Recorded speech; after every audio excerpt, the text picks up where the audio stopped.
kameramen. Oke bro semua, kembali lagi bersama channel Abang Hendra Penyali. Kami lagi berada di kawasan Ujung Batai. Ternyata ada orang luar negeri. Bule hitam. Bule mendukung nomor 2. Hitam. Bule mendukung nomor 2. Dia tersasar dari India. Dia imigran. Imigran India ya. Rohingya.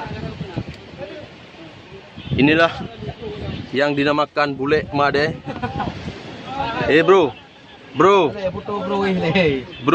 bule. Ini kawannya nih. Ini artis tu kalau kampung. Ini kawannya. Oke, ini Ini betul lah. suku boy kiban kali poin. Oh, kan mesti bahar. Kan belum lain. Mana? Ni dah go. Kiban nunggu boy kali nemen balpul. Ana main aku ngoyo. Nanti dah kirim ah.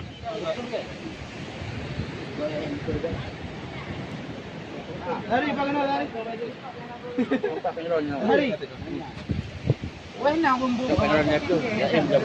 Tempat wisata Ujung Batai yang sangat dikenal oleh para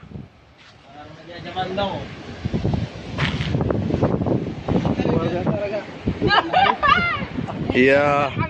Ini adalah artis dari Dayah Darul Muta'alimin.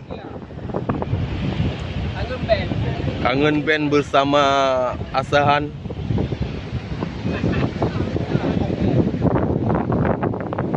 Acara syukuran setelah gelar Maulid Nabi di Dayah Darul Muta'alimin.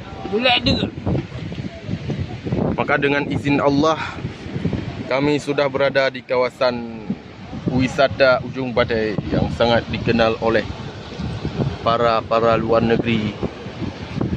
Tapi sayang hari ini tak ada seorang pun yang ada. Cuman yang ada orang India tersasar di Aceh. Ini dia dari Bollywood, sepupu daripada Salman Khan. Ya, Salman Khan. Dan ini sepupu daripada Rohit. Itu Rohit itu di belakang. Rohit. Rambutnya kribo. Ya. Rohit kribo. Ya bro, ternyata banyak kawan-kawanku di sini.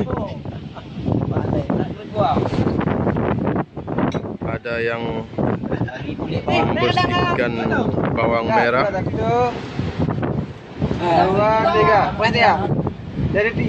Ada juga yang santai.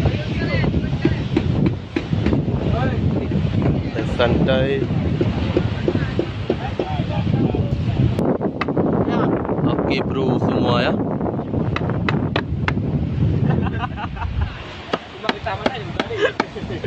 Ya, Said Ramadan. Legend. Azhari ya, Azhari.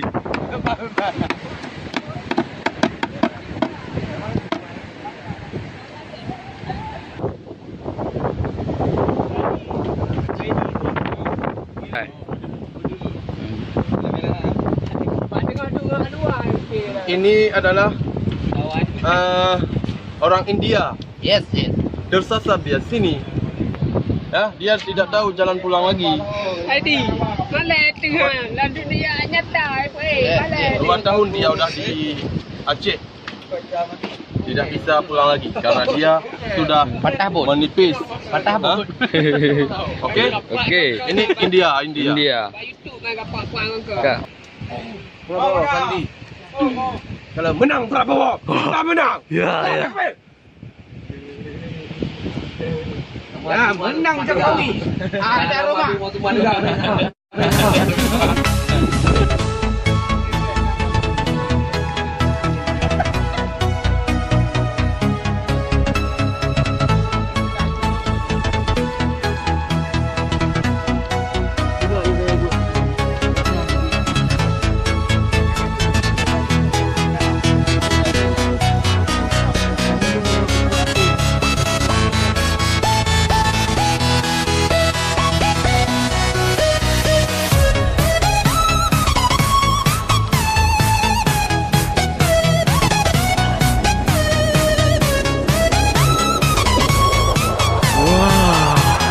banyaknya.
Kosin ini. Kosin ya. Ini kosin nih.